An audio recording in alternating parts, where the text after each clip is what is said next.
Aujourd'hui, nous vivons un changement d'air très important. Et quand je dis nous, ce n'est pas seulement les Français ou les Européens, c'est l'ensemble des hommes sur la Terre. Il y a des bouleversements qui sont en cours. Alors, les marins disent que nous vivons par gros temps.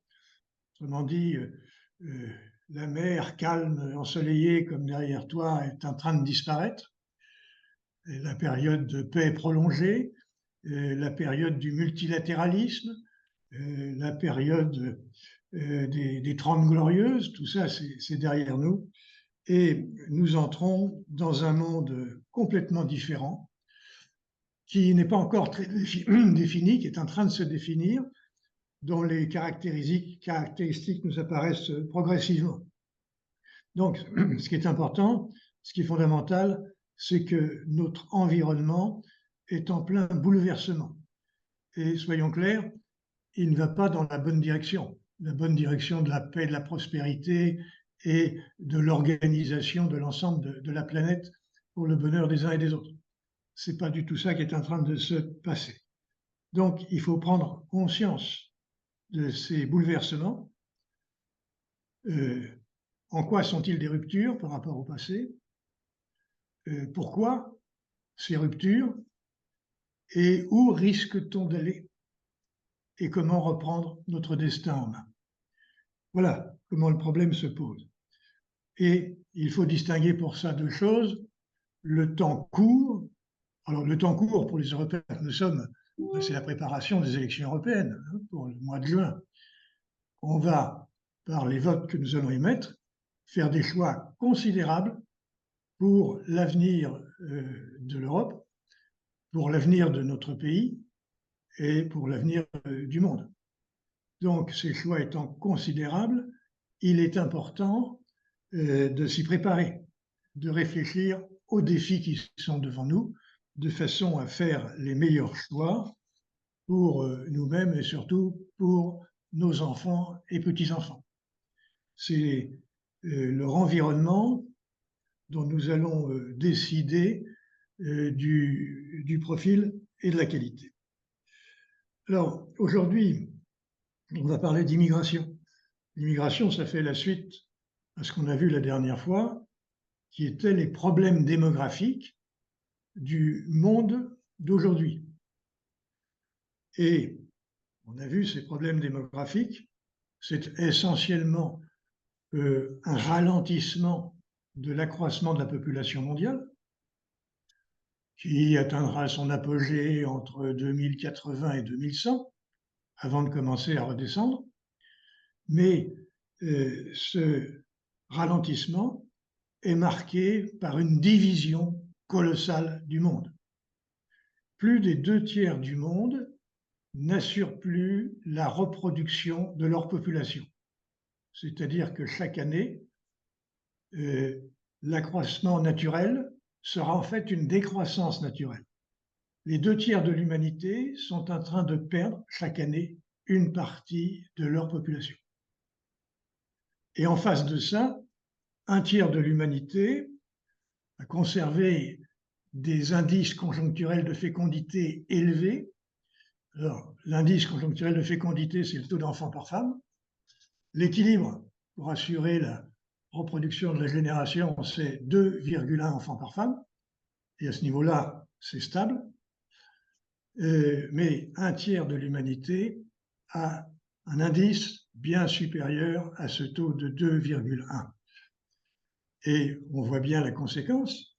La tentation, c'est que les pays surpeuplés ont tendance à exporter leur surpeuplement vers les pays qui vont avoir besoin d'une intégration démographique. Voilà la base, comment le problème se pose en termes démographiques.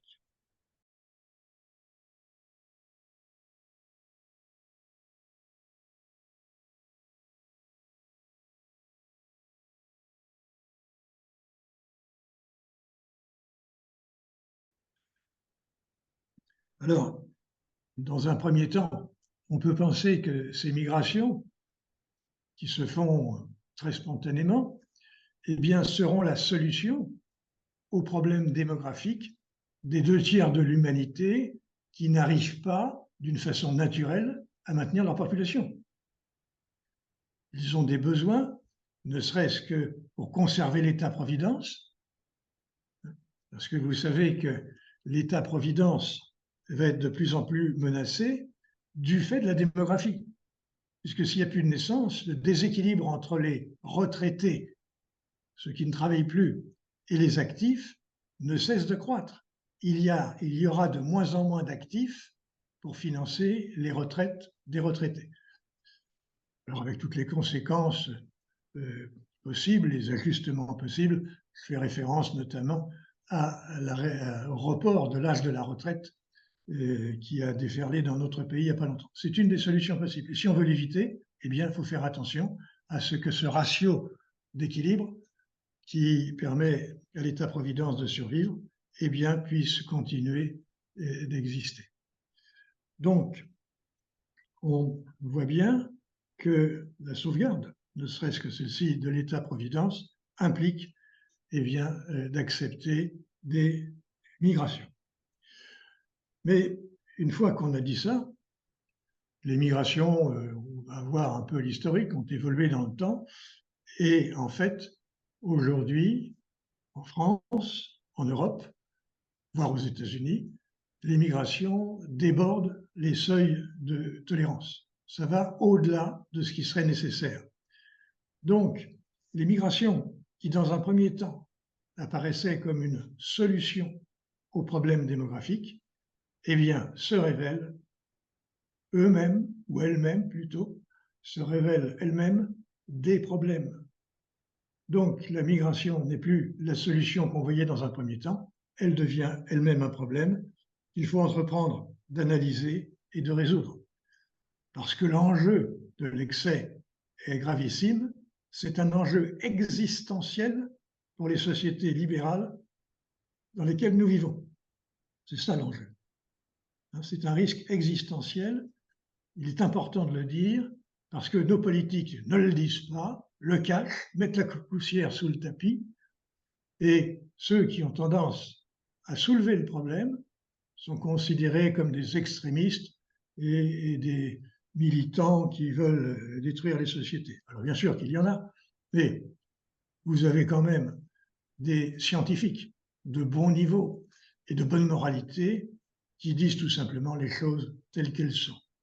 Et d'autre part, vous avez en Europe des pays comme le Danemark, comme la Suède, qui, après avoir fait des erreurs, ont compris qu'il fallait corriger les politiques, ont décidé de le faire et ont entrepris de le faire, et avec succès.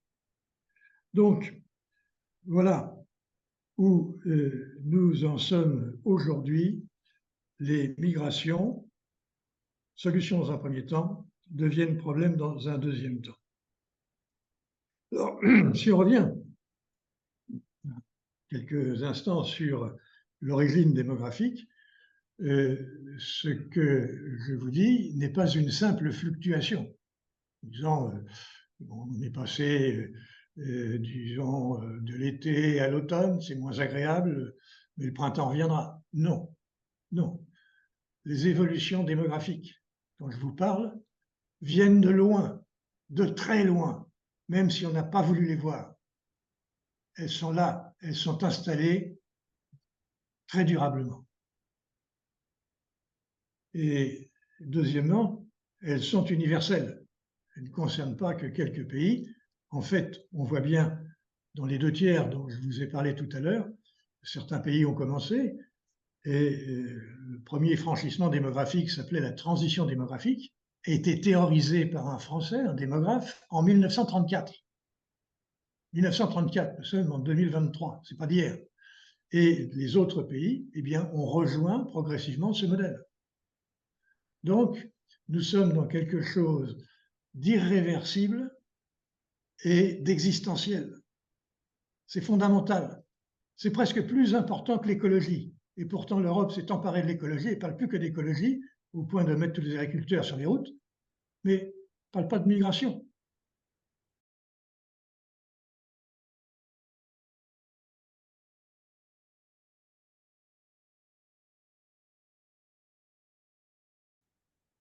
là, il y a un problème chez nos politiques, chez les élites politiques nationales et européennes. Donc, voilà ce problème qui nous vient de loin. D'autre part, si on regarde d'un peu plus près, on s'aperçoit que les chutes de fécondité sont, disons, durables. La France est devenue le pays où on se marie le moins.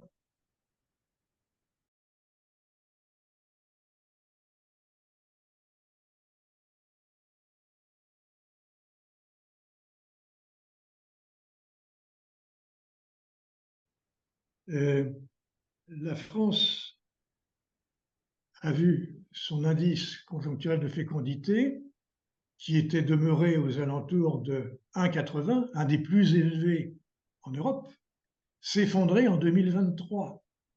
Il est descendu à 1,68.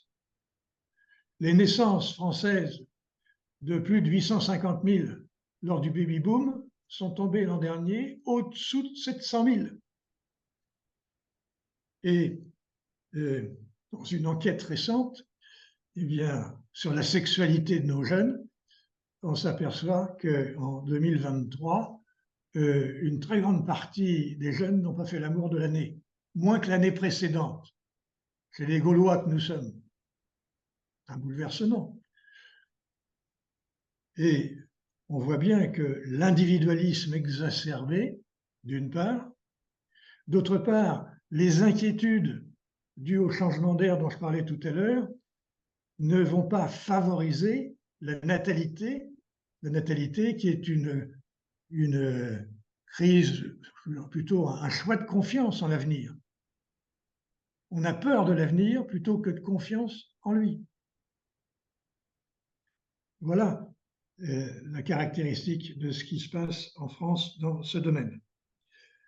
Alors, ce phénomène nous vient d'assez loin et des gens nous ont mis en garde. Je vais vous en citer trois, pas d'avant-hier, mais un peu plus anciens. Le premier, c'est Alfred Sauvy. Alfred Sauvy était un démographe de formation, économiste, sociologue, qui sévissait dans les années 1960. Ce serait une grosse faute de la part d'un pays, que ce soit l'Allemagne, la France ou un autre, de compter indéfiniment sur les enfants des pays pauvres pour combler les lacunes, parce qu'il aurait préféré ne pas élever d'enfants lui-même. Le pays qui recourrait systématiquement à ce moyen risquerait non seulement une révolte possible de ses mercenaires, hein, les immigrés, en situation inférieure, mais probablement une sorte de décomposition par perte du sens de la vie. Et là, nous avons les deux dangers.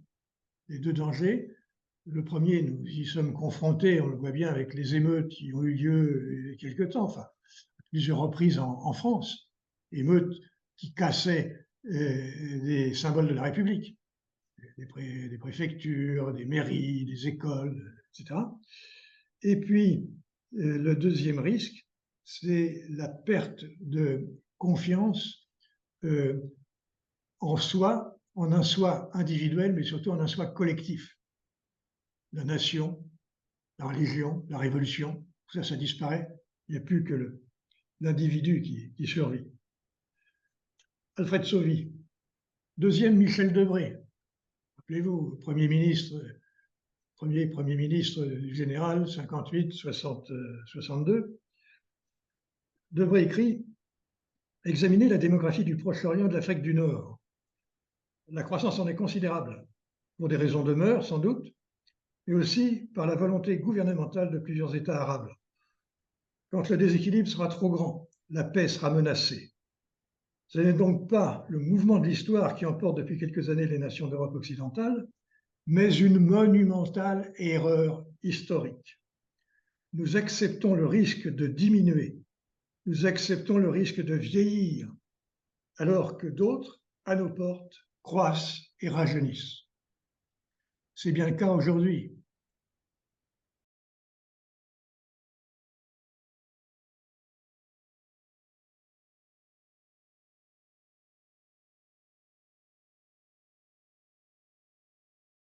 J'entendais hier l'ancien amiral, chef d'état-major aux armées, qui disait que l'âge moyen en France était de 40 ans, 45 en Allemagne, et dans le Sahel, c'est 20 ans, et dans certains pays, 15 ans. Comparez l'expérience politique collective dans les deux pays et regardez quelle proie pour des manipulateurs qui en voudraient à l'Occident. Ce que Debré dénonçait comme danger se confirme aujourd'hui. De Gaulle. Alors De Gaulle abordait le problème un peu différemment.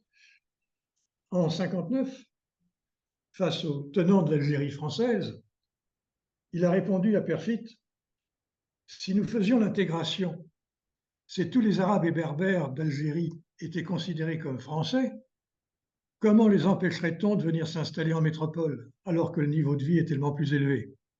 Mon village ne s'appellerait pas Colombey les deux églises, mais Colombey les deux mosquées. Bon, c'est connu. Ce qui est important d'ailleurs, qu'on s'est souvent posé la question quand De Gaulle s'est-il converti à l'indépendance, c'est que cette réflexion est inspirée du livre de Raymond Aron, alors philosophe au départ, sociologue, économiste, une des grandes cervelles de l'époque, celui qui avait tort face à Jean-Paul Sartre. Toute l'intelligentsia française était à gauche à l'époque. Et à gauche, elle n'était pas à la gauche, elle était à l'est, c'était à Moscou. Et Aron faisait partie, enfin, pas faisait partie, il était quasiment le seul à rester, disons, plutôt centriste ou à droite. Et Aron avait bien analysé les évolutions démographiques de l'Algérie, à juste raison. Et De Gaulle l'avait suivi. Donc, nous avons été alertés il y a très longtemps sur les dangers évoqués la dernière fois et dont on parle encore aujourd'hui. Et ensuite, eh bien, la France en général a accepté les évolutions naturelles. Alors, ces évolutions naturelles qui allaient un peu contre les développements démographiques étaient dues à De Wirth, la pilule, le contrôle de la contraception, Simone Veil, ensuite l'IVG. Et celui qui a donné le nom à cette évolution, c'est Gainsbourg, qui a parlé de la décadence. Mais décadence, D-A-N-S-E. Autrement dit, on accepte ces évolutions antinaturelles avec joie et en les célébrant.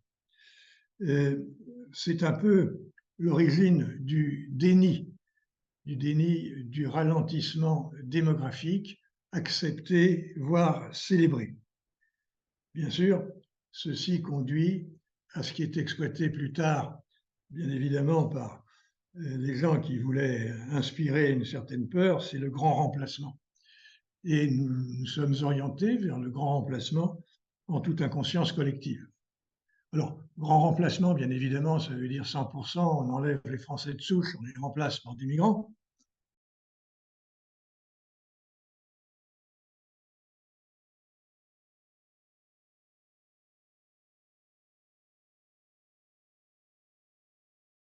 C'est excessif, bien sûr, mais on a déjà vu, lorsqu'on a traité de la démographie, que le rapport entre les deux se développait au bénéfice, bien sûr, des migrants et au détriment des Français de souche.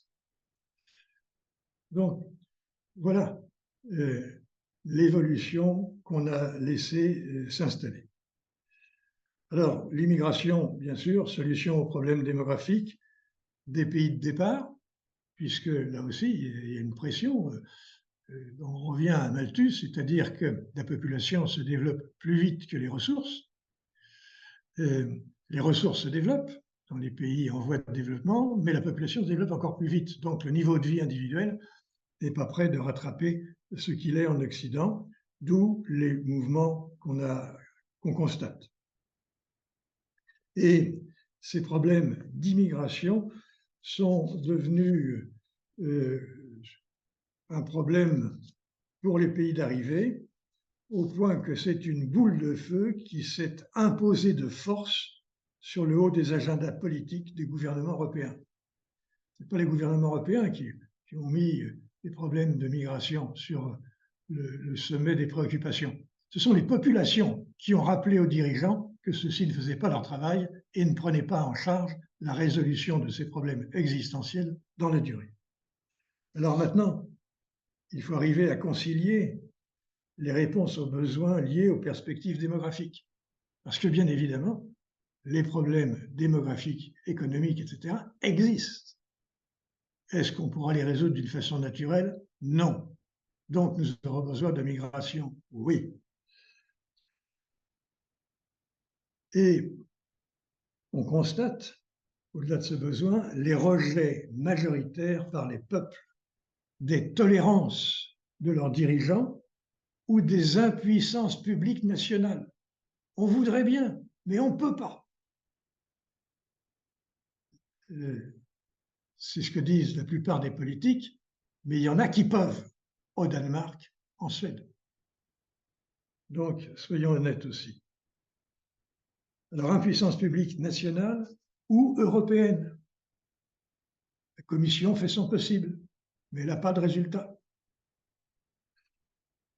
Et si ces tolérances, etc., continuent d'être acceptées, si les problèmes continuent d'être ignorés, eh bien, nous allons avoir des dérives politiques vers l'extrême droite. Que dis-je? Nous allons avoir, c'est déjà fait en Italie, c'est déjà fait aux Pays-Bas, dernier.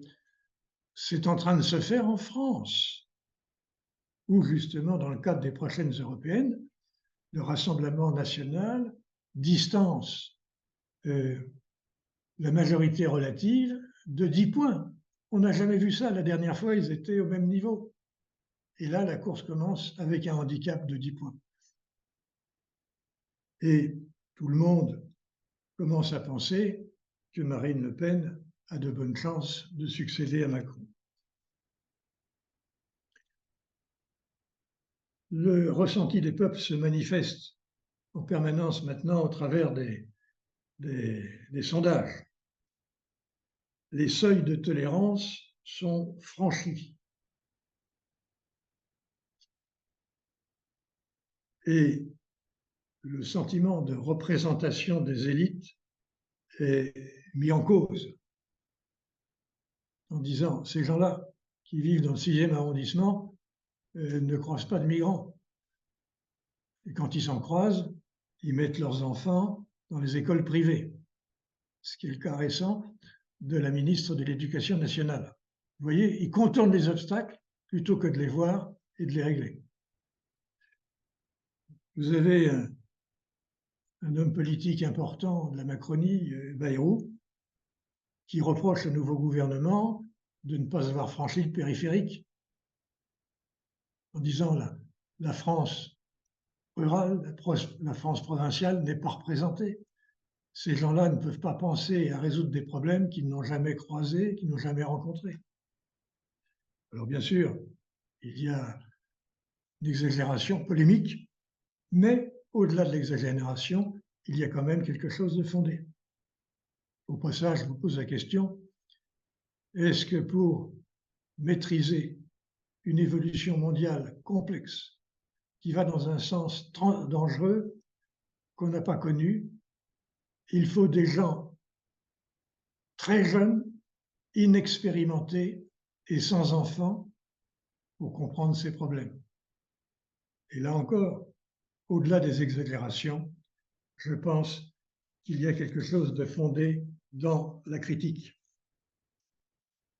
Alors bien sûr, tout ça se trouve dans la littérature, entre les anywhere et les somewhere, les cosmopolites, donc les élites qui ne sont pas enracinées, les somewhere, les enracinés, et c'est le cas de l'immense majorité des Français. Vous savez que 80% des Français vivent dans un rayon de 50 km de leur lieu de naissance. ils ne sont pas tous des cosmopolites. Et il serait important d'intégrer ce que ressentent ces gens-là. Donc, il y a un sentiment de dépossession des politiques aussi par le gouvernement des juges en bande organisée. Donc, les élites dépossèdent en quelque sorte le pouvoir des peuples, et le pouvoir des élites politiques est dépossédé par celui des juges. On verra ça tout à l'heure. Alors le plan, 5 parties. Première, c'est la solution devenue le problème, on commence à l'évoquer. Deuxième, ce sera un conflit de doctrine, parce qu'au-delà des observations, vous avez des doctrines qui veulent nous entraîner soit dans un sens, soit dans l'autre. Troisièmement, les tentatives réglementaires de solutions tardives et insuffisantes en France, en Europe et dans le monde. Quatrièmement, gouvernement des juges en bande organisée. Je pense que c'est le problème le plus important, le plus grave et le plus insidieux. Une dernière manifestation, c'est le Conseil constitutionnel qui a sabré 38 propositions de la loi française sur l'immigration qui avait été adoptée par le Parlement d'une façon majoritaire au mois de décembre. Une majorité au Sénat, une majorité à l'Assemblée nationale, et le Conseil constitutionnel casse 38 sur 80. Deuxième exemple, Lampedusa de nouveau envahi par des migrants qui débarquent. Lampedusa qui ne veut pas les garder, les migrants migrent, d'Italie par exemple vers la France. En France, les douaniers disent « vous ne pouvez pas passer, vous n'avez pas le droit ». Et la Cour de justice de l'Union européenne dit à la France « vous n'avez pas le droit de faire du refoulement de migrants. Vous pouvez leur dire, mais c'est tout, et vous devez les laisser passer ». Autrement dit, quel est ce droit qu'on ne peut pas appliquer? Je m'arrête. 5e partie, que faire? Non pas que faire d'une façon très douce et inefficace, comme la France vient de tenter de le faire, mais qu'est-ce qu'il faudrait faire si on voulait vraiment résoudre le problème? Voilà les 5 parties que nous allons voir.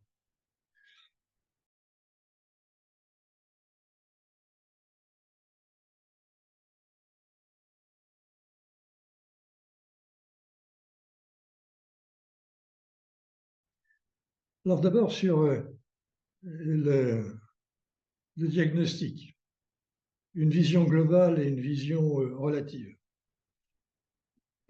Il y a des visions opposées. Au travers des prismes idéologiques, certains voient l'Europe comme une forteresse qui essaie de rendre infranchissables ces murs d'accès, et d'autres qui voient la même Europe comme une passoire. Et pour éclairer le débat, eh bien, on utilise des images comme ce jeune qui était décédé sur une plage, il avait 3 ans, et on a diffusé cette image partout. Et bien sûr, il faut avoir une pensée pour lui, mais voyez quand même comment on manipule les passions des gens qui ont des décisions à prendre, plutôt que d'éclairer leur intellect pour prendre des décisions bénéfiques pour le plus grand nombre dans la durée. Nous sommes dans la manipulation, et de plus en plus. Si on regarde les migrants, en 2010, sur 271 millions de migrants dans l'ensemble du monde, il y en avait 30% en Europe, 30% en Asie, 22% aux États-Unis et au Canada. Mais en Asie, les droits des migrants sont hyper réduits, ils n'ont droit quasiment à rien, alors qu'en Europe, ils ont droit à énormément de choses. C'est un paradis social pour les migrants. La proportion des migrants, malgré les chiffres que je viens de donner, c'est 1,8 en Asie, 1,8% de l'ensemble de la population, des queues de cerises. Pour l'Europe, c'est 11%. C'est des grosses cerises. Il faut savoir aussi que la majorité des entrées se font par des voies légales et pas d'une façon irrégulière. Ce sont des membres d'une famille, regroupement familial, des demandeurs d'asile, des étudiants, des travailleurs avec contrat, du tourisme, mais parfois qui se maintiennent au-delà des autorisations initiales. C'est comme ça qu'on contourne un peu les règles du jeu. Mais malgré les situations irrégulières, notamment en France, les migrants irréguliers bénéficient de l'assistance médicale, d'accueil à l'école. Ils sont accueillis généreusement. Et donc, bien sûr, c'est une attractivité coupable que nous avons développée et que nous maintenons.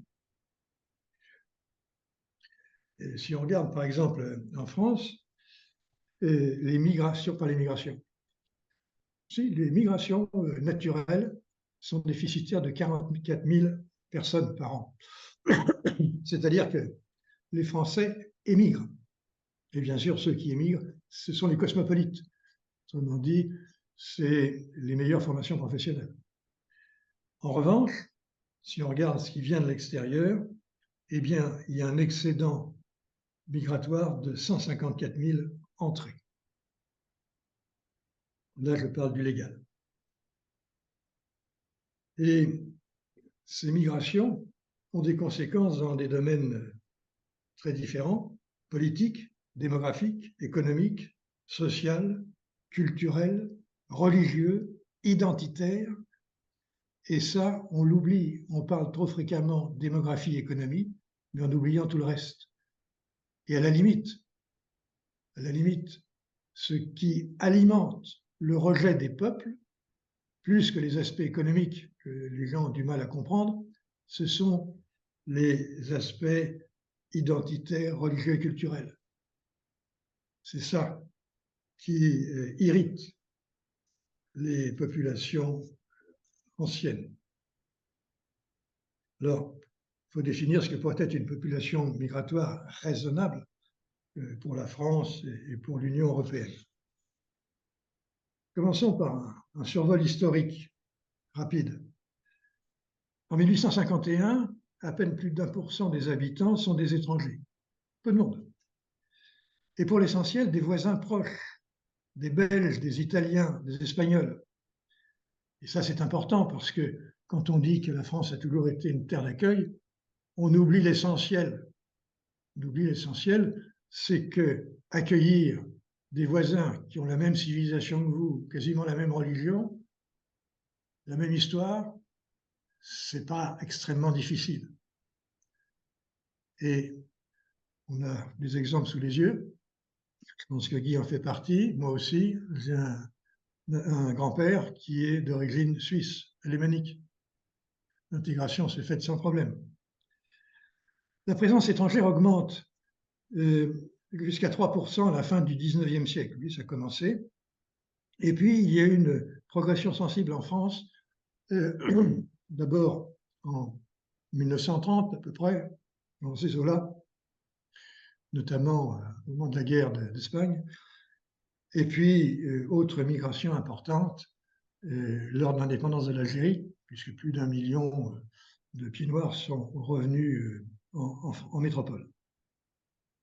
Alors, nous sommes montés à 660 en 1931, et c'était le chiffre jusqu'à la fin des années 1960. Stagnation après. Et puis, en ce début du XXIe siècle, en 2021, la France compte plus de 10%, 10,30% d'immigrés, niveau jamais atteint auparavant.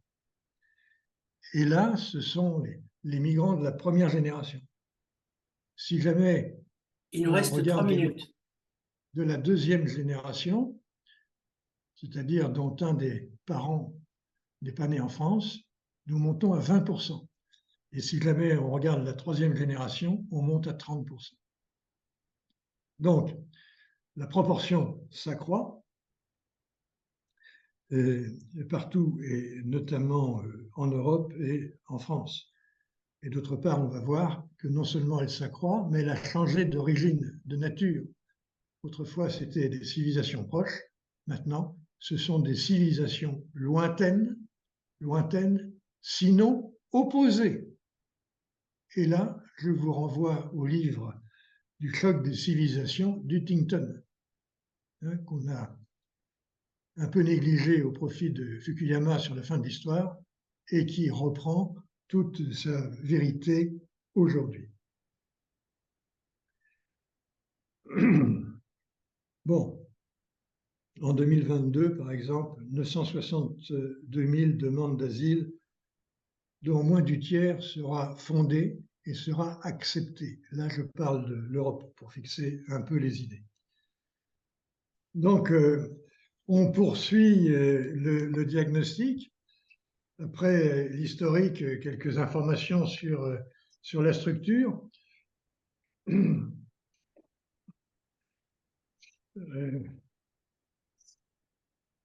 À la fin des années 1960, les migrants, c'était 77% d'Européens.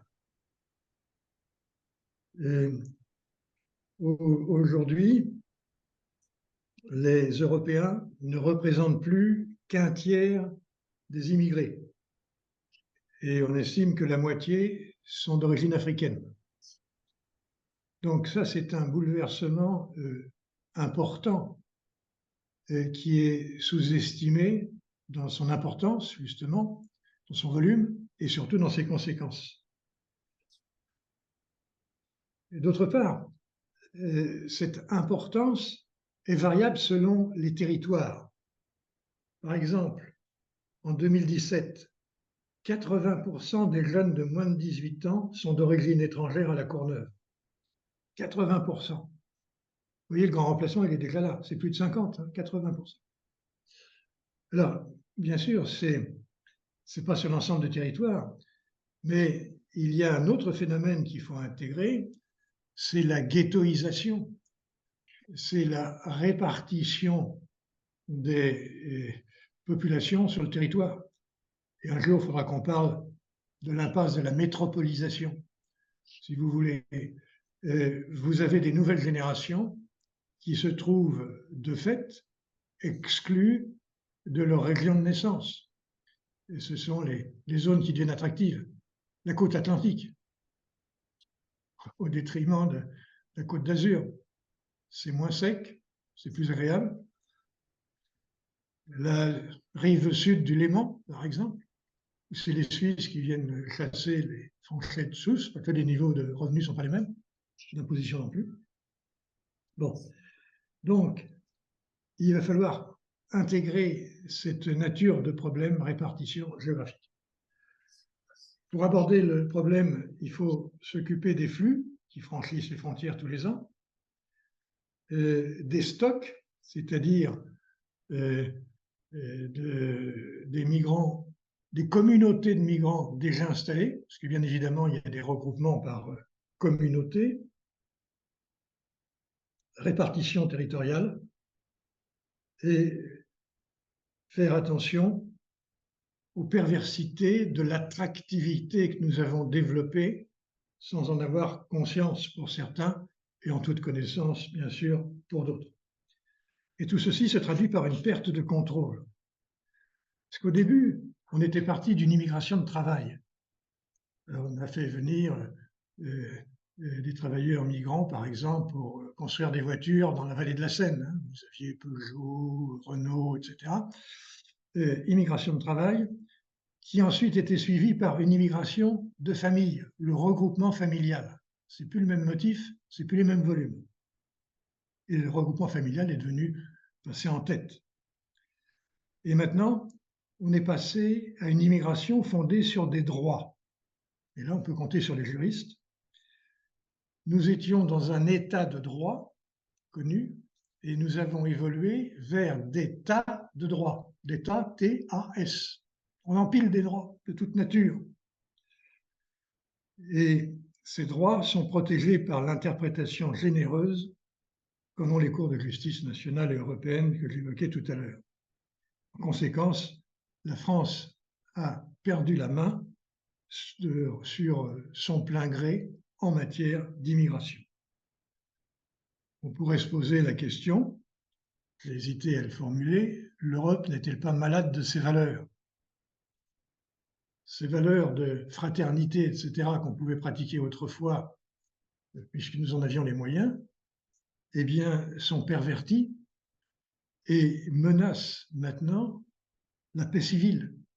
Quand je parle de paix civile, les émeutes dont j'ai parlé tout à l'heure, n'oublions pas le terrorisme non plus. Le terrorisme est d'importation. Et le terrorisme d'importation, dans un premier temps, a créé ce que Keppel a appelé un terrorisme d'atmosphère dans un deuxième temps, c'est-à-dire dans le terrorisme d'atmosphère, c'est plus des djihadistes envoyés du Moyen-Orient avec une feuille de route et des objectifs, ce sont des pauvres types qui sont chez nous, provenance d'immigration, et qui sont rattrapés par un conditionnement, alors de tout poil, par des réseaux sociaux, des mosquées, des associations de tout poil, etc. Donc, voilà l'un des moyens de perte de contrôle sur cette immigration. Et la question, c'est est-ce que les valeurs d'autrefois, qui étaient bénéfiques, ne sont pas maintenant dépassées et deviennent contre-productives par rapport à ce que l'on souhaitait au départ. Alors, situation actuelle et prospective. Bon, on a vu les conséquences démographiques avec notamment les évolutions différenciées, le vieillissement à l'intérieur des pays et entre pays. Je vous rappelle aussi la notion de dividende démographique, c'est que les pays en voie de développement qui bénéficient de jeunes sans avoir à payer les retraites pourraient utiliser cette disponibilité pour accélérer leur développement et faire en sorte que la croissance vienne permettre le maintien à domicile des générations nombreuses. Là aussi, une opportunité exploitée qui ne l'est pas encore actuellement. Tout ceci s'accumule avec les autres défis dont je parlais tout à l'heure, les autres changements d'air, le réchauffement climatique, le développement de la violence comme on n'a jamais vu en Syrie, Arménie, Libye, Ukraine, Palestine, et puis les détériorations, notamment démographiques de 2023. Tout ça est en train de se cumuler et rend l'environnement beaucoup plus instable que par le passé. Et quand on regarde les stocks de migrants en présence, l'immigration devient une menace pour la paix civile. Et à la limite, cette menace est plus près de nous que celle de l'Ukraine. Je ne parle pas dans le temps, mais en proximité géographique. Et il faut aussi comprendre que nous ne sommes pas plus malins que les Libanais, les Yougoslaves, pour faire vivre ensemble des gens qu'ils ne souhaitent pas. La Yougoslavie, elle a quand même explosé. Et le Liban, qui était la Suisse du Moyen-Orient, aujourd'hui est très divisé entre les chrétiens, les sunnites, les druzes, et puis maintenant le Hezbollah, c'est-à-dire quelque sorte l'Iran qui est présent. On ne peut pas faire vivre ensemble des gens qui ne veulent pas vivre ensemble. Et c'est ce vers quoi nous allons. Alors, la troisième lame de migration, j'ai parlé tout à l'heure dans l'historique, c'est après les printemps arabes, il y a eu pas mal de migrations après 2011, et c'était considéré comme une crise d'urgence, mais en fait, cette crise d'urgence s'est installée et elle est devenue, du fait des origines, une crise de droit. J'ai parlé tout à l'heure d'état de droit, et notamment c'était vrai par le développement du droit d'asile. On a élargi le droit d'asile, interdiction du refoulement. Et le refoulement, c'est pas prendre une mitraillette ou repousser un navire. c'est tout simplement dire vous ne pouvez pas venir, passer la frontière. Hein, Conseil d'État qui relaie la jurisprudence des cours européennes. Au passage, dans les cours européennes, la Cour européenne des droits de l'homme, vous savez, c'est le Conseil de l'Europe, pas les 27, les 40. Et là, Balladur fait remarquer que c'est quand même difficile pour un franchouillard de recevoir des leçons de moralité de la part de certains pays du Conseil de l'Europe qui sont des anciennes colonies soviétiques. Il parle d'absurdie. Je pense qu'il n'a pas tout à fait tort de dire ça. Vous voyez où on en est. Et on ne sursaute pas. Et il faut attendre qu'ils viennent le déclarer pour qu'on s'en aperçoive. Donc, le droit d'asile, le droit de la mer. Le droit de la mer, on ne peut même pas raccompagner un bateau qui vient d'un pays sûr, c'est interdit.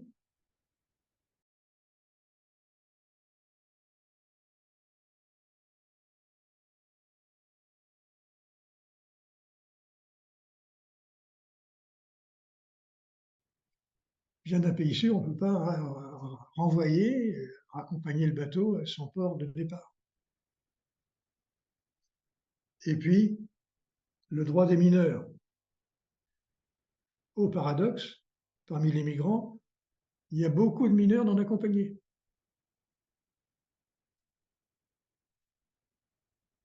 Et bien sûr, on nous interdit des tests qui permettraient de savoir si le squelette correspond à celui d'un mineur. Alors, la dynamique de migration se résume à 3 théorèmes simples, je vous les expose rapidement. Le premier point, c'est que les courants d'immigration sont cumulatifs. Alors, vous avez les effets de flux, mais attention, il y a aussi des effets de stock. Et les stocks produisent des flux de deuxième génération. Et le paradoxe, c'est que bien souvent, les immigrés de deuxième génération sont pires que les premiers, parce que les premiers cherchent à s'intégrer, à gagner leur vie, à vivre comme les autres dans une société qu'ils ont cherchée. Mais les deuxièmes générations sont des cibles particulièrement sensibles à tous les manipulateurs dont je parlais tout à l'heure. Donc attention, flux et stock se cumulent. D'autre part, ces courants obéissent à des effets de seuil. C'est-à-dire qu'au-delà d'un certain seuil, dans un premier temps, les Français de souche sont assez accueillants, sans trop de problèmes, ils nous montraient. Mais lorsque les seuils sont dépassés, je disais 80% de la Courneuve, c'est quand même un peu dépassé, on n'est plus chez soi.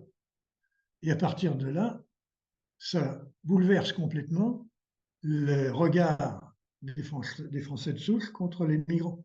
Et on passe à de l'antagonisme. Donc les seuils détériorent le vivre ensemble. Et troisièmement, les seuils de saturation sont d'autant plus vite atteints que le fossé entre la société de départ et la société d'arrivée est important. Quand on est proche, italien, espagnol, ça va vite.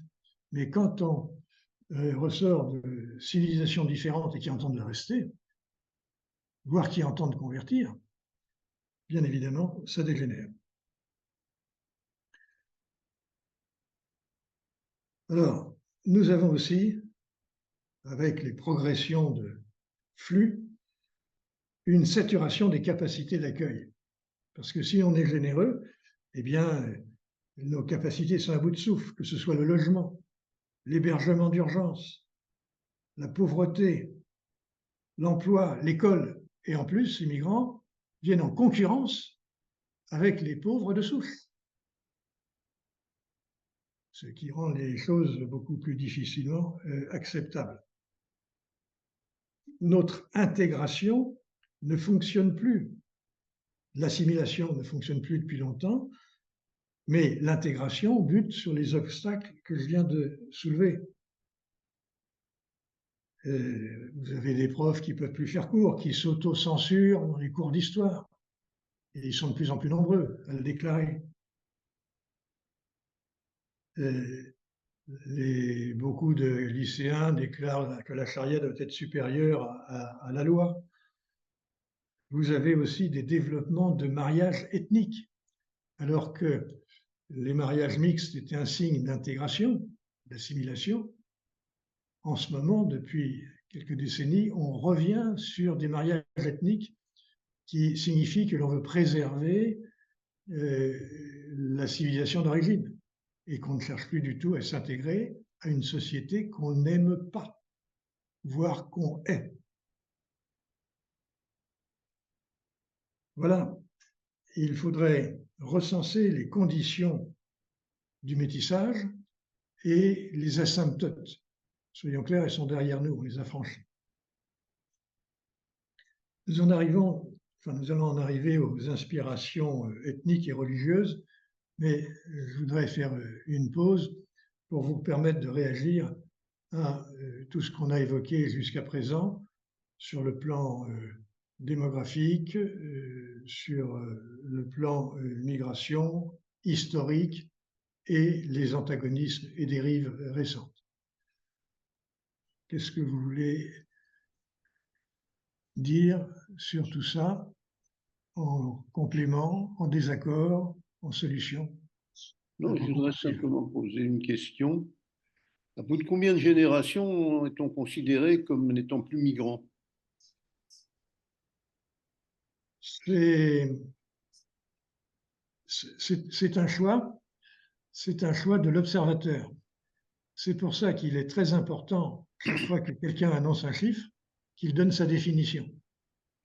Parce qu'il y a plusieurs définitions possibles. En général, celle de l'INSEE et de l'INED, c'est de considérer comme migrant quelqu'un né à l'étranger de parents étrangers. Ça, c'est le migrant en pur. Après, vous avez l'un des parents qui peut être étranger, l'autre pas. Vous voyez, c'est déjà une nature un peu différente. Il faut simplement annoncer la couleur au départ. Ça, c'est la première réponse. C'est d'ailleurs là qu'on voit la différence entre, en général, des techniciens, des savants qui annoncent toujours les instruments qu'ils utilisent, ils les définissent. Et puis ceux qui oublient de les définir. Dans le grand remplacement, on oublie de le définir. Deuxième chose, je pense qu'il faut procéder à une observation de comportement. J'ai déjà un peu évoqué tout à l'heure. Parfois, les migrants de la première génération souhaitaient s'intégrer, notamment les migrants de travail. Ça ne posait pas de problème. D'autant qu'il y avait une société d'accueil. Les migrants qui venaient construire des automobiles chez Renault à Flins, ils avaient un modèle. Le modèle, c'était les ouvriers qui étaient là. Et des ouvriers qui étaient solidaires les uns des autres. Parce que, rappelez-vous, Don Camillo et Pépone, d'un côté, il y a l'Église qui a sa solidarité, mais le Parti communiste, c'est une sacrée solidarité, hein, à la fois spirituelle et aussi au quotidien, de l'assistance mutuelle. C'était des modèles d'intégration. Et ces modèles ont disparu quand on a perdu la moitié de notre industrie et on a perdu les modèles collectifs qui les faisaient vivre. Ça aussi, c'est une perte considérable qui vient se cumuler. C'est pour ça que quand je vous dis qu'il y a plusieurs révolutions simultanées, ça en fait partie. Une grande partie de nos structures d'accueil, et là on va en parler d'ailleurs, ont disparu. Et l'assimilation est aussi basée sur la proximité avec des vies collectives. Alors, il faut observer. Alors, une fois prochaine, on parlera sans doute de l'islam, et notamment dans l'islam, c'est varié. Mais je commencerai vraisemblablement par les fréristes. Hein, les fréristes, parce qu'ils ont au moins mis par écrit leurs objectifs. Leurs objectifs, c'est d'avoir des communautés qui se développent. On parlait de l'islam en France, et c'est devenu l'islam de France. C'est pas la même chose. C'est-à-dire que vous êtes la cible. Ils veulent reconquérir les anciens colonialistes cathos. C'est clair, c'est écrit. C'est pour ça que c'est plus simple. Bon. Donc, vous avez quelque chose qui est organisé. Alors, vous avez donc les fréristes, les salafistes, les wahhabistes, c'est-à-dire bon, on verra ça la prochaine fois. Mais manifestement, il n'y a pas de désir d'intégration, il y a des désirs de conversion. Avec en plus le constat que sur le plan religieux, vous avez une déconfessionnalisation. Donc vous voyez, il y a une volonté de substitution d'une vie religieuse collective, organisée, ambitieuse, en substitution d'une civilisation quasiment décadente qui est en train de disparaître. Alors, la réponse à la question, tout dépend de la définition que vous donnez, et je pense que celle-ci, compte tenu des conséquences en matière de cohabitation et de paix civile, est très importante. Bien évidemment, elle est plus difficile à estimer qu'un simple décompte d'arbres généalogiques. C'est la difficulté. Oui, puis d'un autre côté, dire que quelqu'un qui n'est plus migrant, c'est parce qu'il a acquis la nationalité du pays, c'est un petit peu court, parce qu'effectivement, on peut avoir acquis cette nationalité, mais la contester au quotidien. Donc ça, c'est un petit peu plus compliqué. D'ailleurs, souvent, parce que le système d'intégration souffre de beaucoup de défauts. Je veux dire, on a des pays voisins qui pratiquent une intégration beaucoup plus efficace et beaucoup plus profonde. Je vais prendre un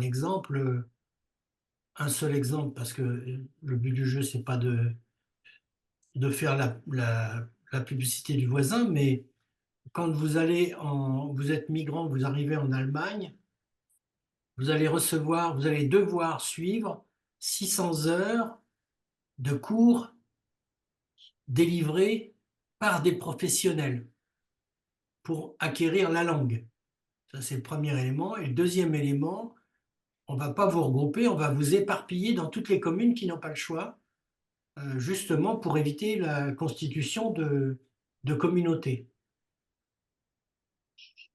La différence, eh ben, c'est qu'en France, c'est vrai qu'on est passé de 200 heures à 400 heures d'intégration linguistique, sauf qu'elle est délivrée par des bénévoles, et des bénévoles qui ne sont pas toujours des professionnels aguerris.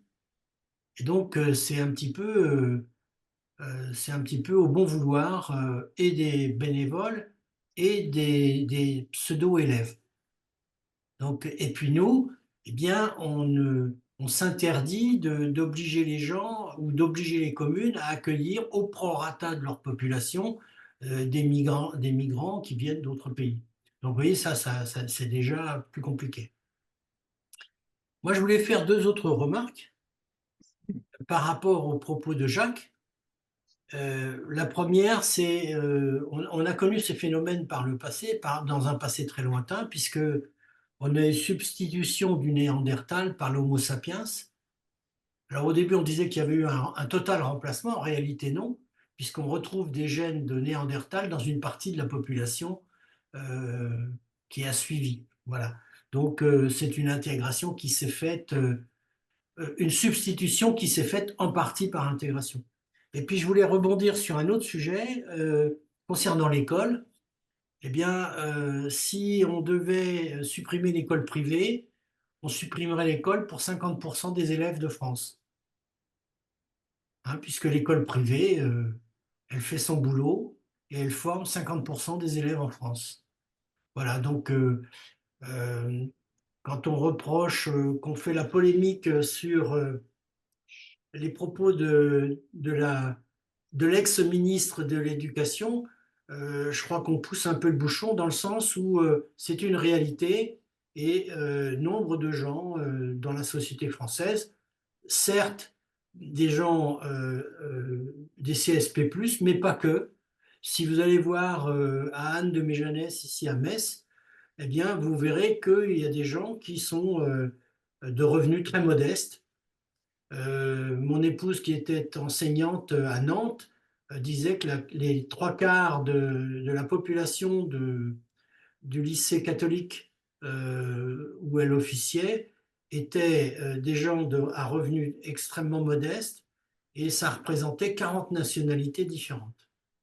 Et donc, l'idée qu'il n'y a que l'école de la République qui fait de l'intégration et de l'égalité, bon, ça souffre quelques exceptions. Voilà, c'est les quelques remarques que je voulais faire. Bon, je dois intervenir sur deux points rapidement. En ce qui concerne le privé, il faudrait se repencher sur les chiffres.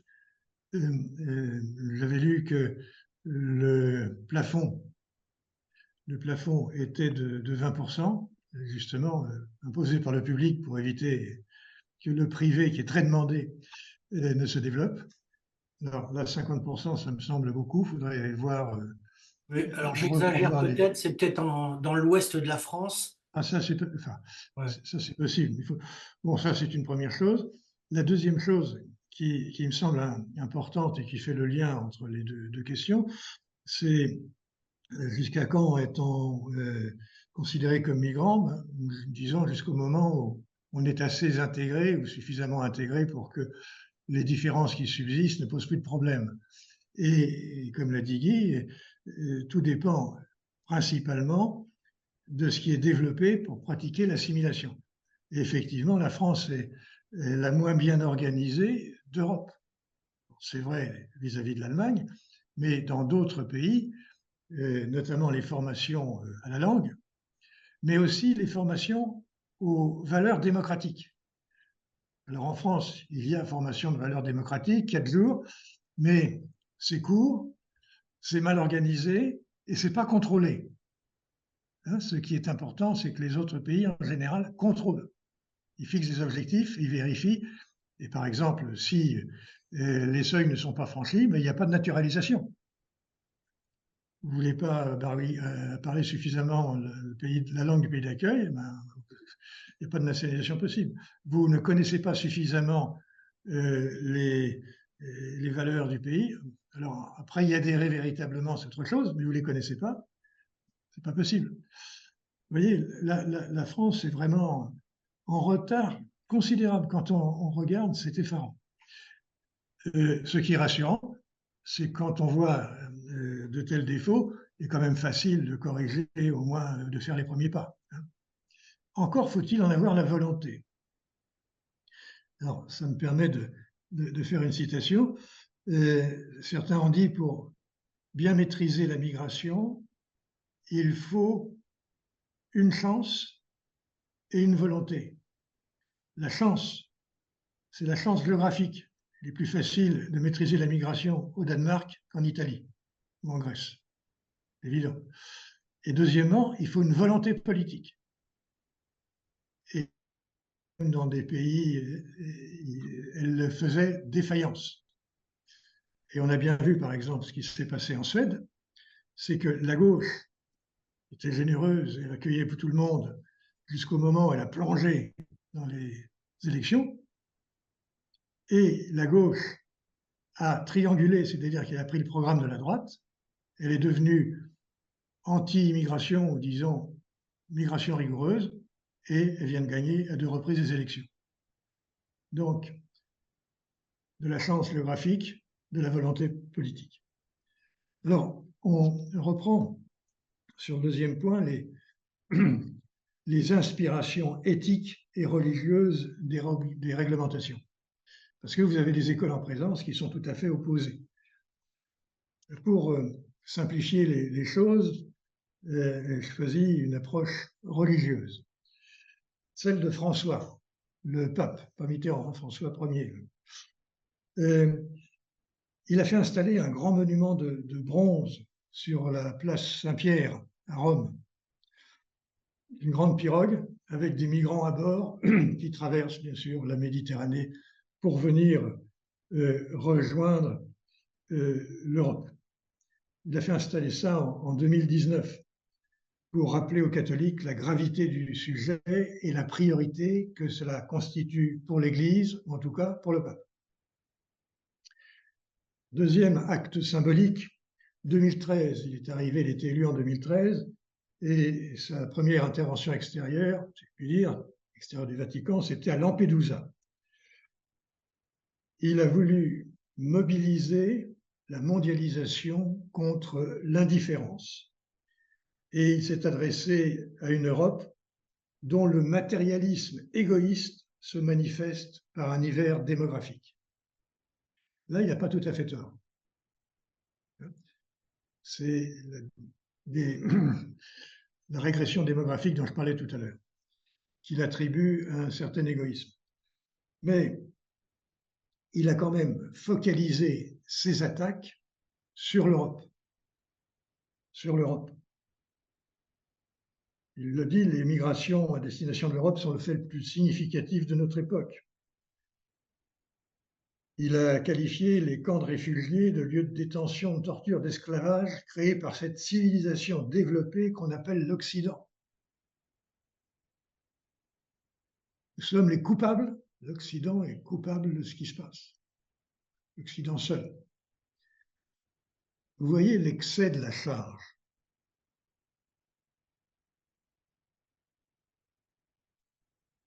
Et les pays riches ont le devoir d'ouvrir leurs frontières pour donner un statut, des papiers, un toit, un travail, une éducation.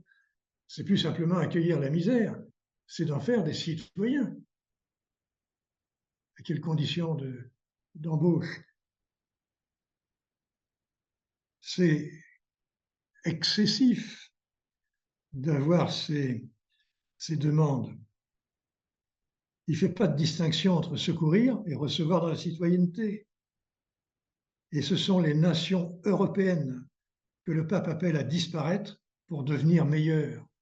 Ce n'est pas la Russie qui l'interpelle, ce n'est pas la Chine qui l'interpelle, ce ne sont pas les pays musulmans qui l'interpellent. C'est uniquement les Européens, les moins généreux. C'est monstrueux.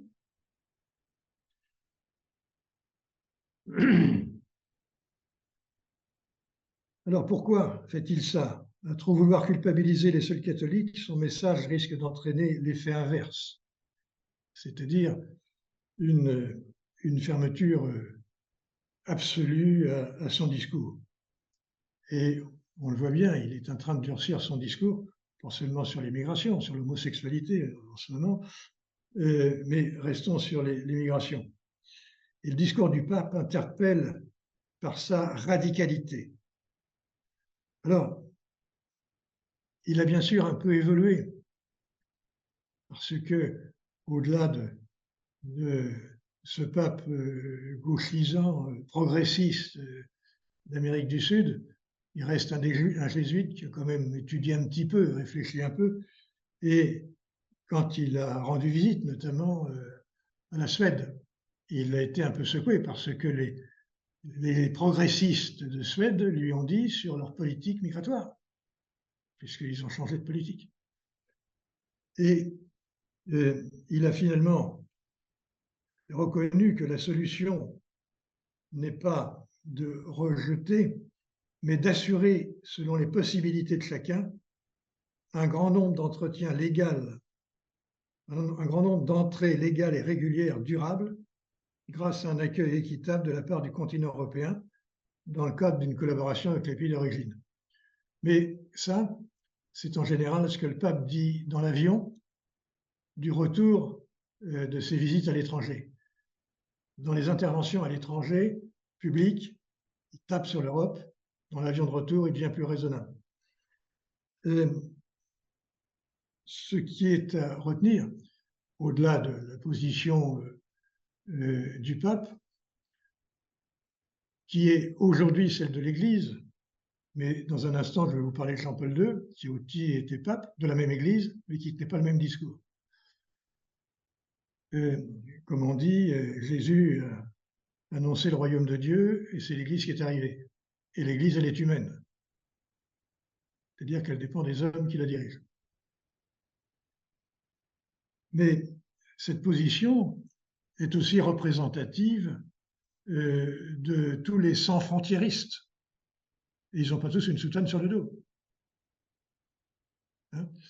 L'islamo-gauchisme, vous avez des convergences, disons, d'une gauche qui a perdu ses travailleurs et qui était chercher des soutiens de remplacement. Bon, là, je prends une position politique, mais enfin, elle est quand même largement partagée par la plupart des politologues. Donc, il faut interpréter ça, la position de François, comme étant représentative d'une école de pensée, d'une doctrine de comportement face à l'immigration.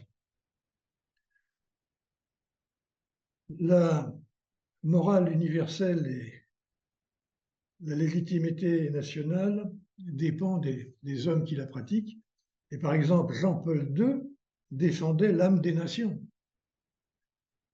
D'ailleurs, si vous cherchez à interpréter la position de François, qui est descendant d'immigrés italiens en Argentine, et la position de Jean-Paul II, qui a conservé sa foi dans un pays soviétique malgré la domination russe et soviétique, on comprend un peu mieux l'origine de leur positionnement. Donc Jean-Paul II insistait, notamment dans son testament, dans son livre Testament, Mémoire et Identité, sur l'âme des nations. L'âme des nations. Pas les bons hommes, les nations regroupées. Il considérait l'identité comme un trésor et estimait que sans différence, la mondialisation détruirait la culture de chaque nation. Donc, vous voyez, vous avez presque une culture individualiste d'un côté, François, et vous avez une célébration de ce qui rassemble les hommes.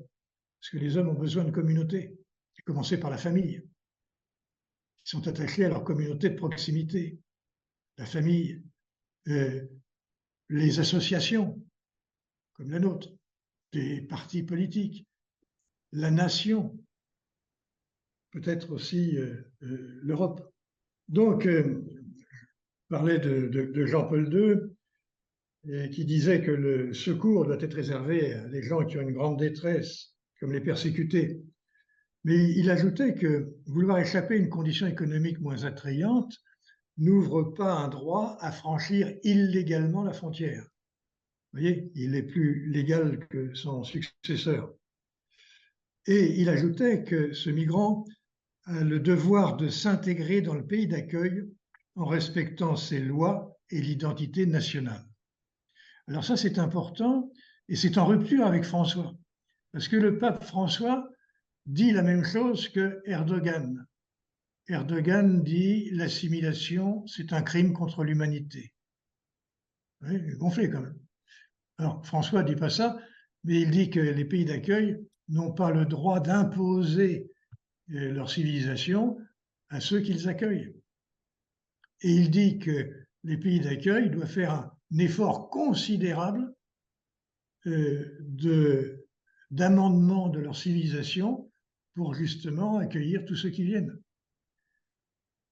Ce que ne demandait pas Jean-Paul II et qui me semble excessif. D'ailleurs, ça justifie les révoltes populaires, la montée du populisme et le développement de l'extrême droite. Voilà les conséquences des erreurs d'analyse et de préconisation. Et Jean-Paul II disait les États ont le droit de réglementer les flux migratoires et de défendre leurs frontières. Il déclarait aussi que construire les conditions concrètes de la paix en ce qui concerne les migrants et les réfugiés signifie s'engager sérieusement à sauvegarder avant tout le droit de ne pas émigrer, c'est-à-dire de vivre en paix dans la dignité de sa propre patrie.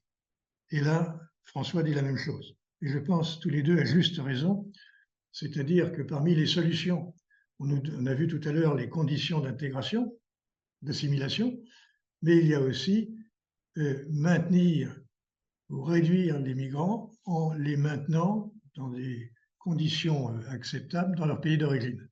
Donc le co-développement, ça doit faire partie des solutions à mettre en œuvre. Alors, après avoir commencé par deux papes, je vais chercher une sorte d'interprétation chez Pierre Manant. Pierre Manant, qui est un philosophe, sociologue, et très orienté vers les religions. Il nous indique que le pape, en l'occurrence François, montre son peu de considération pour la singularité de chaque communauté humaine. Alors, cette notion de communautés humaines, je l'évoquais tout à l'heure, c'est à la base du vivre ensemble. C'est fondamental. Plutôt que d'accepter ou de pousser à sa destruction, il faudrait pousser à son maintien dans la générosité. C'est oublier, dit-il, combien les familles, j'en parlais tout à l'heure, les cités, les nations, les églises sont indispensables à chacun. Au moment de sociétés individualistes qui explosent, eh bien, il faut préserver l'essentiel des communautés historiques auxquelles nous sommes encore attachés et s'assurer que nos enfants s'attachent à certaines de ces communautés pour le meilleur. Pour lui, cette nation, comme les autres nations européennes, ne saurait être l'objet de soins ni la destinataire de ses intentions. Là, c'est François qui parle. D'ailleurs, Pape François n'a pas rendu visite aux nations européennes. Et quand il est venu récemment à Marseille pour réunir les peuples de la Méditerranée, il a expliqué qu'il venait à Marseille et pas en France. Vous voyez ce sentiment anti-européen. Alors que ses prédécesseurs, les papes, ses prédécesseurs, avaient montré une vive et amicale attention aux différentes nations européennes, sachant à quel point l'histoire de l'Église et du christianisme était intimement liée et mêlée à l'histoire des nations européennes. Ça, on l'a déjà vu quand on a parlé de la civilisation européenne. La base en général d'une civilisation, ça reste quand même la religion. Mais ce n'est pas pour des raisons d'histoire, historique, qu'il doit y avoir un rapprochement, un maintien d'une solidarité entre les nations européennes et l'Église, mais c'est pour toutes les médiations par lesquelles l'humanité se rassemble et se gouverne. Au passage, l'Église fait partie de ces médiations. Et il ne faudrait pas qu'elle l'oublie. Les êtres humains aiment souvent passionnément les familles, les cités, les nations, les formes de vie dans lesquelles ils ont grandi et ont reçu leur éducation. Alors attention, c'est que le raisonnement qui conduit à l'effacement des nations implique nécessairement aussi l'effacement de l'Église, qui est une communauté comme les autres. Il faut faire attention aux questions ultérieures. Alors, à l'ère de l'hyper-individualisme et de l'archipélisation, c'est-à-dire les éclatements des sociétés, il serait quand même judicieux de ne pas entretenir une doctrine qui encourage l'individualisme au lieu de le cantonner. Nous allons en arriver aux aspects réglementaires. Alors, les aspects réglementaires, je vais les survoler assez vite. L'essentiel me semble dans les prises de doctrine. Est-ce que vous souhaitez réagir d'abord sur ces prises de doctrine, saisies dans l'aspect religieux, mais tout à fait transposables dans le domaine profane? Intervention? Oui, on comprend bien la différence qui est faite entre l'émotion qui valide le fait que les frontières sont des créations humaines et qu'elles n'ont pas lieu d'être à partir du moment où la Terre appartient à tout le monde. C'est un bien de l'humanité, mais en même temps, effectivement, il faut accepter que des collectivités, des groupements de personnes se sont mis ensemble pour vivre selon leurs règles sur des territoires définis et que toute personne qui veut intégrer ces groupes doit aussi intégrer ces règles. Voilà. Oui, alors, dans l'Évangile, vous avez la destination universelle des biens de l'humanité, de la Terre, destination universelle des biens de ce monde. Ça, c'est une chose. On peut faire des choix différents. Mais attention, tout le monde ne fait pas les mêmes choix. M. Poutine en Ukraine, c'est ce que c'est qu'une frontière. Xi Jinping qui veut récupérer Taïwan, c'est ce que c'est qu'une frontière. L'Inde qui veut construire une base navale dans les l'isthme de Malacca, c'est ce que c'est. Donc, Erdogan est au courant de ce que c'est. Vous ne pouvez pas, si vous êtes une partie du monde qui nie les frontières face à des gens violents, militairement équipés, qui ont des ambitions d'extension, vous voyez ce qui va se passer. Vous allez renoncer à votre liberté, renoncer à vous-même, renoncer à votre civilisation, et on va devenir les colonisés de nos anciens colonisés. Il y a aussi un principe de réalisme, il n'y a pas que la philosophie dans la vie. Il y a des réalités, et comme dit je ne sais plus quel philosophe, la réalité c'est quand on se cogne. Apparemment, le pape s'est pas assez cogné. Mais c'est ce qui fait un peu la différence entre l'approche romaine et l'approche grecque. Les Grecs se sont diffusés par leur philosophie et les Romains par leur conquête. Mais ils n'ont pas été les seuls. Oui. Oui, d'ailleurs. Nous, Français, nous avons aussi beaucoup conquis, fut une période.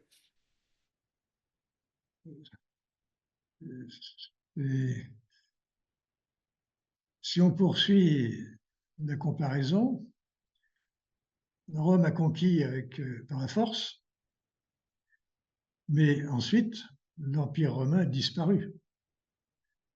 Et l'Empire romain a disparu au bénéfice, disons, de philosophie plutôt grecque ou de religion plutôt chrétienne. Et si on fait une comparaison, on pourrait dire que la puissance occidentale pourrait un jour être remplacée par des civilisations peut-être moins développées sur le plan technique et scientifique, mais plus défendues par leurs adhérents, leurs militants et leurs représentants. Et si on va plus loin, j'ai lu aussi une philosophe qui dit finalement on peut trouver dans l'Empire romain la solution au problème de migration. Et tout simplement, si des migrants envahissent l'Europe, il ne reste plus à l'Europe qu'à les migrer aux États-Unis. Donc il y a une solution. Bon, en devenant sérieux, les aspects réglementaires. Alors, les aspects réglementaires concernant les migrations, ça commence par le monde. Le droit d'asile, c'est un droit fondamental reconnu dans la Déclaration universelle des droits de l'homme, je vous rappelle, de 48, dans la Convention de Genève en 51 pour ce qui concerne les réfugiés. Ensuite, vous avez aussi plusieurs tentatives de réglementation, toujours dans le cadre mondial, à Marrakech. À Marrakech, il s'agissait de trouver une organisation qui permette un pacte mondial des Nations Unies pour des migrations sûres, ordonnées et régulières. Alors, Marrakech, en principe, n'était pas contraignant, avait de bonnes intentions, c'est de donner des informations aux migrants, etc. Mais il a quand même été rédigé par des universalistes qui voulaient favoriser les migrations et même recommander aux gouvernements occidentaux de faire la chasse à la presse qui n'allait pas dans ce sens-là. Donc, Marrakech est quand même un engagement masqué en faveur de l'immigration. Ce qui fait qu'un certain nombre de pays, la Hongrie, l'Autriche, la Tchéquie, la Pologne, la Slovaquie, la Bulgarie, l'Italie, la Croatie, la Suisse, Israël, l'Australie et les USA n'ont pas voulu signer ce pacte-là. La France l'a fait, mais c'est quand même un pacte assez dangereux parce qu'il n'est pas objectif alors qu'il prétend l'être. L'Union européenne, a aussi réglementé, d'abord par la Charte fondamentale des droits de l'Union européenne. Vous avez tous les droits qui sont exposés. Et puis ensuite, à Bruxelles, vous avez eu d'autres réglementations, les traités de Dublin, par exemple, pour accueillir les migrants. Mais avant d'aller sur Dublin, je voudrais faire un détour par le rôle des ONG, des organisations non gouvernementales, et notamment Frontex. Frontex, qui était l'agence qui devait gérer les migrations. Et à un certain moment, Frontex avait très peu de monde, des budgets très étroits, et il a été décidé en 2014 de doter Frontex d'un budget plus important, de 98 millions. On est passé à 544 millions en 2021. Et l'objectif, c'était de faire de Frontex l'agence qui allait définir les règles appliquées dans l'Union européenne, notamment la défense des frontières, qu'on ait des règles communes, d'assister les gardes frontières nationaux quand on leur demandait pour les aider à défendre les frontières extérieures, extérieures à l'Union européenne. Bon, la Frontex a commencé à s'équiper. Ils sont montés jusqu'aux alentours de 2000 collaborateurs, alors qu'il était prévu d'aller jusqu'à 10 000. Et ils ont commencé à observer ce qui se passait, notamment en Méditerranée. Et là, ils ont découvert que, grâce aux avions et au matériel d'observation, que des photographies aériennes nocturnes, que les ONG et les trafiquants de migrants coordonnaient leur action pour échanger des messageries Internet et en quelque sorte faire des marines nationales des compléments des passeurs. Les passeurs mettaient les réfugiés dans des bateaux pneumatiques et puis les marines nationales venaient les récupérer. Bon. Et à ce moment-là, les ONG ont essayé de torpiller Frontex. Ils ont réussi. Les autorités turques, la Commission européenne, a laissé les ONG prendre des photos, faire des attaques, dénoncer la participation d'agents de Frontex à des opérations de refoulement en mer. Alors, cette campagne a fini par déboucher sur le départ de son directeur général, Fabrice Leggeri, qui a fait un premier mandat satisfaisant dans la bonne direction qui lui avait été assignée. Et puis ensuite, bien qu'il ait été renouvelé à son poste, il a démissionné justement pour poser le problème de Frontex et essayer de reprendre ce cheminement vers les 10 000 hommes et femmes en 2027, alors qu'ils ne sont que 2 000 aujourd'hui. Bien, pour l'instant, c'est un échec. Frontex a bien été arrêté par les ONG. Et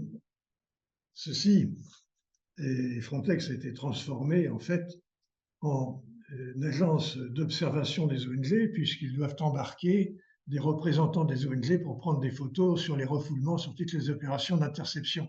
Vous voyez, c'est tout et complètement cette agence. Et ceci se fait avec la complicité de la Commission européenne et de l'eurocratie. Et là, je pense que c'est l'occasion de prendre conscience que finalement, l'eurocratie, ça existe. L'administration européenne, c'est pas comme la Commission où on change de président tous les 5 ans. Les gens sont là de longue durée. Et on a vu d'ailleurs la Commission européenne financer de la publicité en faveur du voile. Ça fait un scandale il y a 1 an à peu près. Donc, vous voyez bien comment cette liberté des frontières a envahi l'administration européenne et une grande partie de la Commission. Et neutralisé quasiment Frontex. Ça, c'est assez fondamental. Alors, au niveau de l'Europe, on a essayé de réglementer. notamment dans le cadre de RAEC. RAEC, c'est le régime d'asile européen commun. Et derrière ça, vous avez la réglementation de Dublin. Un seul pays doit recenser les migrants qui arrivent, de façon à pouvoir piloter le moins mal possible tout ça. Un seul État doit être responsable de la gestion des dossiers des irréguliers. Et la Commission a décidé d'un nouveau pacte sur la migration et l'asile. Les objectifs, c'est de mettre en place une gouvernance globale au niveau de l'Union européenne pour une meilleure gestion de l'asile et de la migration. Le deuxième, c'est de déterminer plus efficacement un seul État membre responsable de l'examen d'une demande d'asile.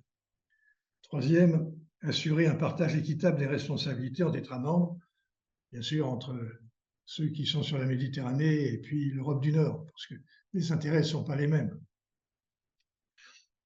Et vous savez que ce que Juncker avait tenté en 2016 a été bloqué. Et puis décourager les abus et empêcher les mouvements secondaires des demandeurs, parce qu'on entre par un pays, puis on circule par d'autres pays. L'Europe cherche donc l'unité face à la crise migratoire et notamment le Brexit, qui est aussi une des conséquences de la crise migratoire. Alors, comme j'ai noté, Frontex a été totalement dénaturé pour devenir une agence d'assistance aux réfugiés.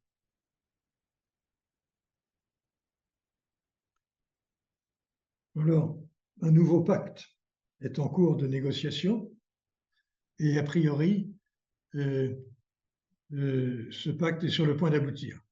Un accord est intervenu récemment entre des représentants du Parlement européen et du Conseil européen. Et on attend l'officialisation de nouveaux pactes de solidarité lors des prochaines réunions du Conseil européen. Est-ce que ce nouveau pacte sera à la hauteur de ce qu'il faut faire pour maîtriser les migrations?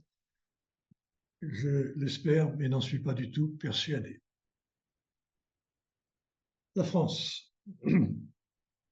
La France a réglementé, justement, tenté de réglementer les migrations par la loi du 25 juillet 52 sur l'asile conventionnel, en se référant au préambule de la Constitution de 46, qui est très accueillant.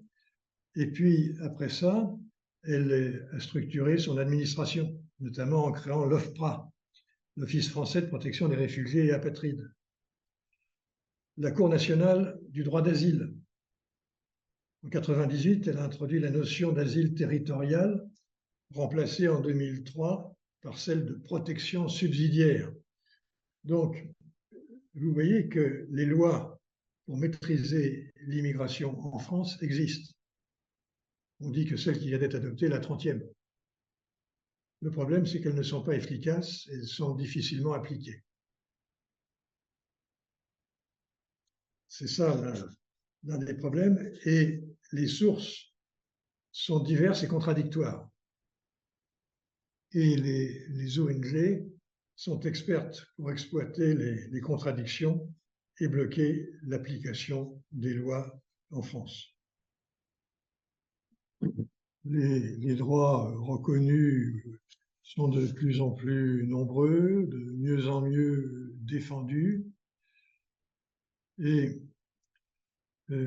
entre, on l'a dit, en compétition avec la protection des Français de souche.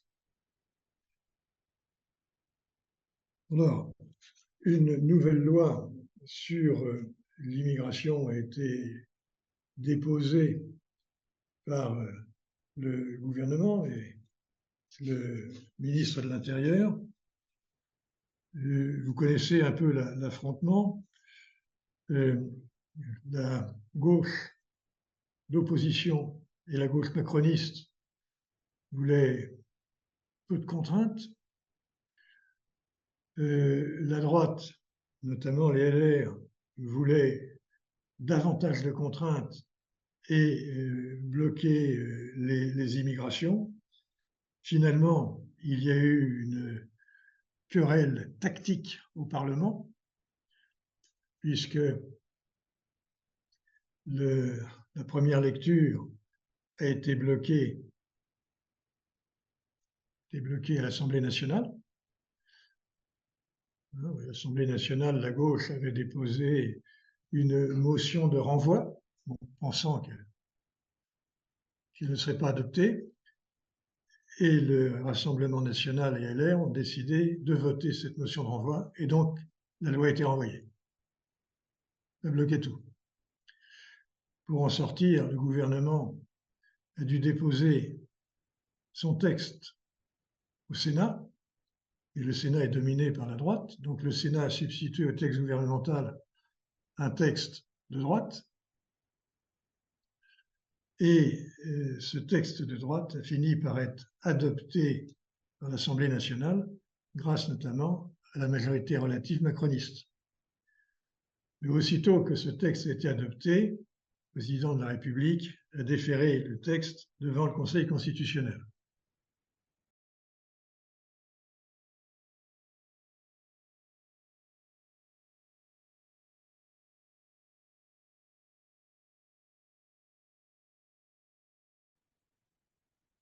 Et le Conseil constitutionnel, je vous l'ai dit tout à l'heure, a écarté 38 décisions sur 80.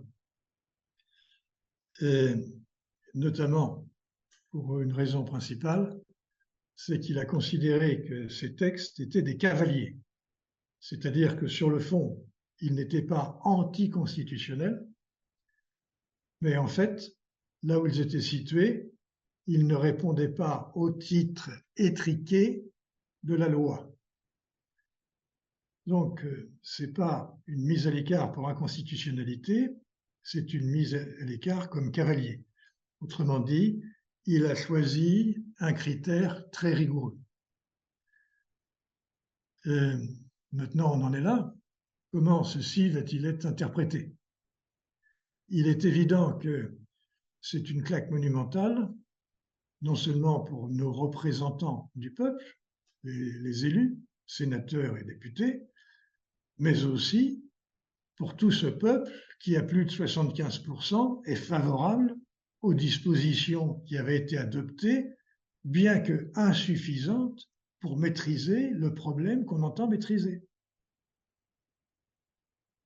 Alors, je pensais que ceci allait doper les résultats de l'extrême droite à suivre, parce que je pense que le gouvernement a pris, disons le président, plus que le gouvernement dans cette affaire, a pris des responsabilités qui me semblent un mépris considérable pour les peuples qu'ils dirigent et qu'ils sont censés représenter.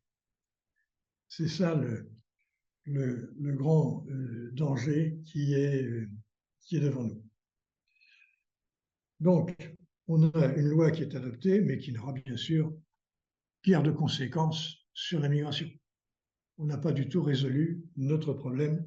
À la limite, on n'a fait que poser un problème politique bien plus grave que précédemment, à la veille des élections européennes. Parce qu'à la limite, les élections européennes, c'est le moyen de se défouler et de rappeler à l'ordre le président de la République et le gouvernement en disant que mépriser sa population à ce point-là, c'est inadmissible. Et vous pouvez le faire sans changer de gouvernement, c'est-à-dire sans prendre de risques excessifs. Parce que rappeler à l'ordre, c'est une chose, donner les clés à Marine Le Pen, c'en est une autre. Et en 2027, c'est le trousseau de clés qu'on va donner aux européennes, ça peut être qu'un rappel à l'ordre.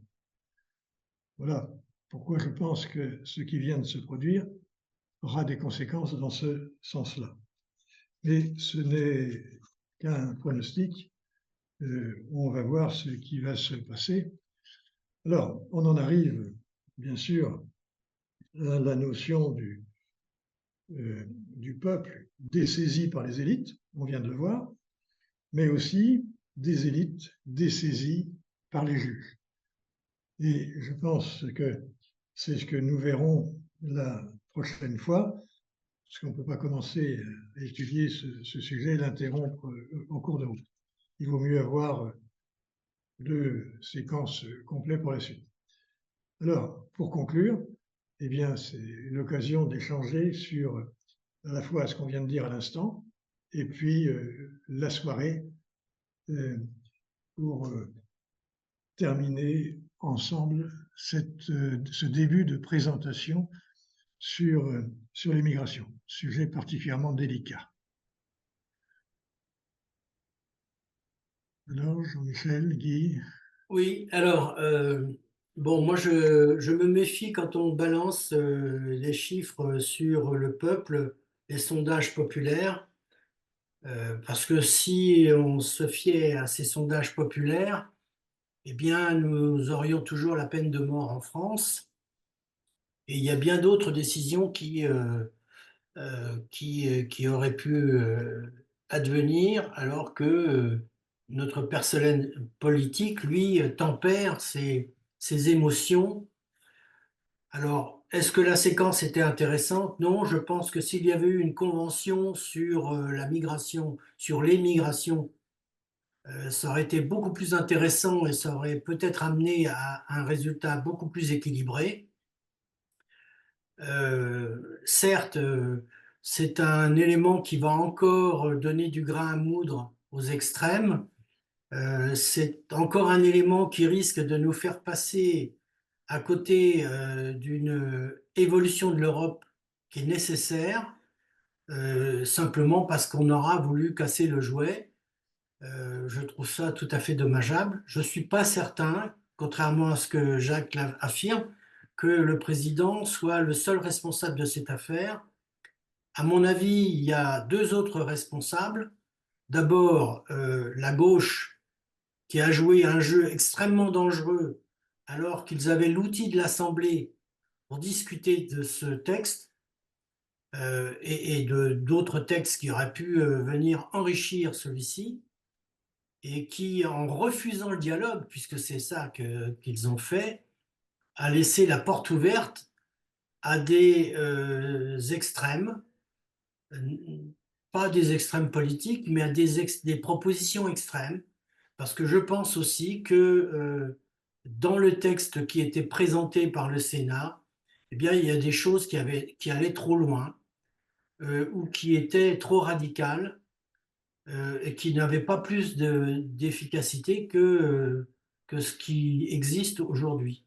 Donc, moi, je renverrai tout ce monde politique dos à dos pour n'avoir pas voulu directement, autrement que par des sondages qui n'ont que la valeur des questions qui sont posées et la manière qu'ils sont posées, répondre à cette question. Je crois vraiment qu'une convention citoyenne où on aurait enrichi le débat par de l'information aux gens qui avaient à discuter aurait été certainement beaucoup plus efficace pour préparer une vraie loi. On n'était pas pressé au point de faire ça dans l'urgence.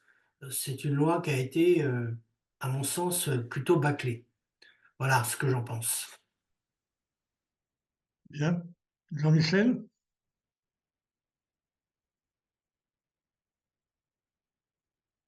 Je n'ai pas de commentaire. Ah, Bon, alors, je vais répondre à Guy. Premièrement, sur les sondages. Je En pense 6 minutes. il faut faire une distinction importante entre la prise de décision par le peuple, au travers, par exemple, d'un référendum, et puis la prise en compte de réponses à des questions dans un sondage.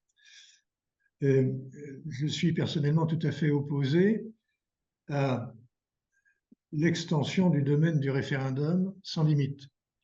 Parce qu'effectivement, les populations peuvent répondre en fonction des passions du moment contre leur propre intérêt à terme. Par exemple, le report de l'âge de la retraite, majoritairement, les Français étaient contre.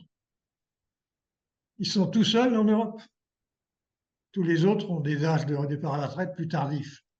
Ça veut dire que même s'ils sont majoritaires, ils se plantent. Deuxième chose, en ce qui concerne la peine de mort, je suis d'accord, si on faisait un référendum sur la peine de mort, il est vraisemblable que celle-ci serait rétablie. C'est bien pour ça qu'il ne faut pas donner le droit, dans la Constitution, d'interroger les Français en fonction des passions du moment. Là, nous sommes d'accord sur les niveaux ou les systèmes de prise de décision. La Constitution doit le définir et il ne faut pas donner le pouvoir au peuple. J'ai relu récemment Robert Schuman qui disait qu'un dirigeant politique ne doit pas suivre son peuple, l'opinion publique du moment. Il doit au contraire le guider, c'est-à-dire lui montrer ce qui est son intérêt dans la durée, et pas le suivre. Là, je suis tout à fait d'accord avec ça. En revanche, en ce qui concerne les sondages, il faut être sérieux. La statistique, bon, c'est ma formation de départ, hein, statistique, économie. Les statistiques et la sociologie ont bigrement bien évolué, notamment en France.